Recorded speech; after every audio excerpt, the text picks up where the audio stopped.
Hola, muy buenas tardes, bienvenidos a Radio Colombia. Hoy tenemos el honor de entrevistar a Danilo Urriaga, un líder destacado entre la comunidad LGBTI, quien ha dedicado su vida a la defensa de los derechos y a la visibilidad de las personas de la diversidad sexual. Agradecemos mucho tu tiempo, Angie, y por compartir con nosotros tu experiencia y perspectivas. ¿Cómo estás? Hola, buenas tardes. Muchas gracias, Kevin, y a Radio Colombia por la invitación a este gran programa. Para mí es un placer estar hoy aquí compartiendo mis experiencias y perspectivas en este tema que están en tendencia en Colombia. Excelente. Para empezar, nos gustaría conocer un poco más sobre ti y tu trayectoria. ¿Cómo llegaste a involucrarte en la defensa de los derechos LGBTI? ¿Qué fue lo que te motivó a convertirte en un referente dentro de esta comunidad? Bueno, muchas gracias por la pregunta. Mi camino en la defensa de los derechos LGBTI no fue algo que decidí de manera consciente desde el principio, sino que fue un proceso muy gradual. Desde muy joven me di cuenta de que la sociedad no aceptaba completamente a personas con una orientación sexual distinta, ¿sí? Y eso me hizo sentir que tenía que hacer algo para cambiar esta realidad. Recuerdo que durante mi adolescencia tuve una compañera que se enfrentó a muchas dificultades relacionadas con la discriminación, tanto a nivel familiar como escolar. En esos momentos se sentía muy sola, sin saber a quién acudir. Fue entonces cuando comencé a involucrarme con estos grupos de apoyo y más tarde con organizaciones que luchaban por los derechos LGBTI. Lo que realmente me motivó a convertirme en un referente dentro de la comunidad fue el deseo de asegurarme de que nadie tuviera que pasar por lo que aquella compañera pasó. Sentí que si yo podía ser una voz visible, ayudaría a otras personas a sentirse menos solas y más empoderadas para defender su identidad. Mi activismo ha sido siempre un acto de solidaridad con aquellos que aún luchan por vivir su vida con dignidad y sin miedo. En cuanto a la comunidad, nunca pensé en convertirme en una líder, en el sentido tradicional, sino más bien en alguien que pudiera aportar con su experiencia de esfuerzo en la creación de un entorno donde las personas LGBTI pudieran vivir libremente.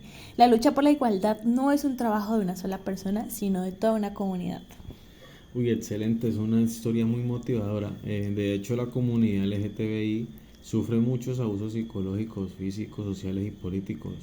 En el 2023 se reportó la muerte de 62 personas en Colombia. La Red Regional de Información sobre Violencias LGBTI en América Latina y del Caribe aseguró que, según los datos recopilados del 2016, Colombia es el país más peligroso para las disidencias sexuales y de género, por lo que la Fiscalía Nacional creará un grupo de investigación especial para atender los casos de violencia contra miembros de esta comunidad. De ahí nos preguntamos por qué Colombia es el país más violento para la comunidad LGTBI. De aquí nace esta organización líder de dicha comunidad que apoya a cambiar la calidad de vida de estas personas. Comencemos entonces, ¿cómo se espera que trabaje este grupo en Colombia? ¿De qué manera se van a realizar las investigaciones? Bueno, primero es muy importante contar que desde el Estado se genera un grupo de investigación especializado para este tipo de problemáticas, ¿sí?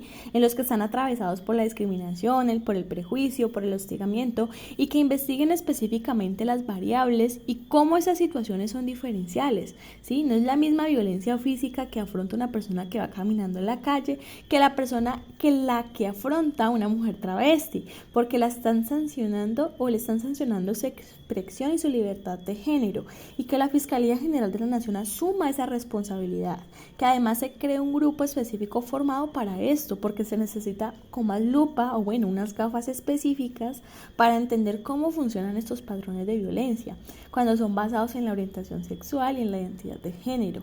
Esto es un proceso muy valioso y que salga además de una organización de carácter nacional, que es la Fiscalía General de la Nación.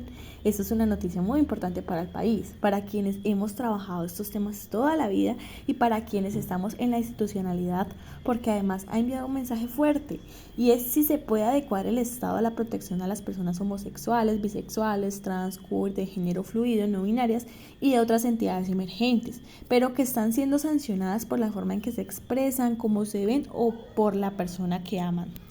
¿Podríamos entonces hablar de un gran avance a nivel del país? Absolutamente sí, y además es un avance regional inclusive que no hay otros cuerpos de investigación en los otros países de América Latina. No son tantos los que tienen un grupo especializado como este, así que no queda otra sino por supuesto felicitar y celebrar. Y es desafortunado pues que surjan las circunstancias en las que surgen, pero es muy importante que desde el Estado haya una respuesta clara que reconozca las violentas y diferencias que afrontan las personas homosexuales, bisexuales y en particular las personas trans.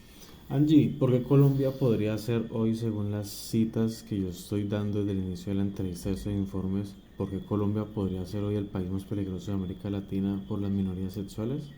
Bueno, yo no leería ese dato de esa manera, Kevin. Yo no creo que el hecho de que sea el número más alto reportado signifique que es el país con mayores riesgos o mayor vulnerabilidad, ¿sí? Estoy segura de que una persona trans en otro país tiene hoy mucho más riesgo que cualquier persona trans en Colombia.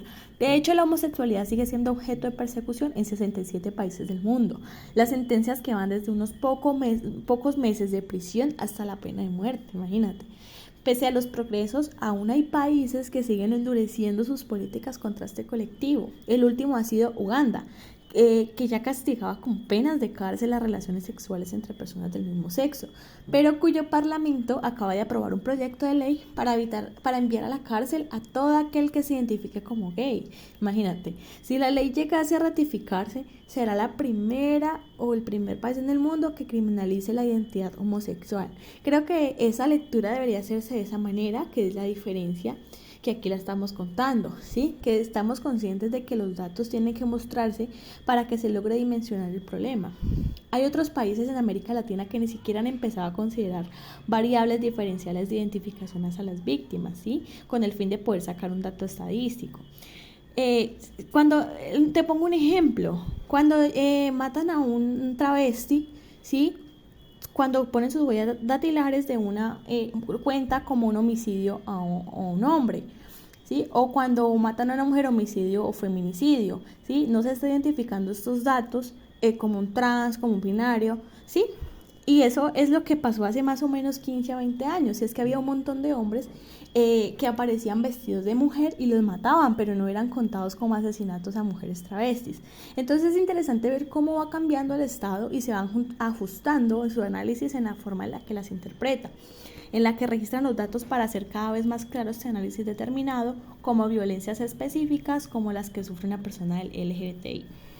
Excelente, Angie. Muy brevemente, porque se nos está acabando el tiempo, la impunidad de casos en Colombia por prejuicio respecto a la orientación sexual alcanza niveles preocupantes, superando el 90%. ¿En dónde está fallando la justicia?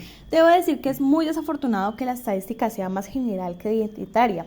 Es decir, que en Colombia tenemos una crisis de efectividad de la justicia seria y la impunidad sigue siendo muy alta en todos los grupos poblacionales. Pasa lo mismo en violencia contra las mujeres, pasa lo mismo cuando las víctimas son personas que están vinculadas con la protección de tierras o con los que estuvieron en el conflicto armado. Hay un alto nivel de impunidad y eso tendría que acabarse, porque la función del Estado es sancionar efectivamente, proteger la dignidad humana cuando se rompe la norma. Por ejemplo, cuando discriminan a una persona por ser homosexual, bisexual, trans, o por ejemplo no reconocerle el nombre a una persona trans, es una forma de violencia y eso tendría que cambiar. Es muy importante que desde el Estado se sancione.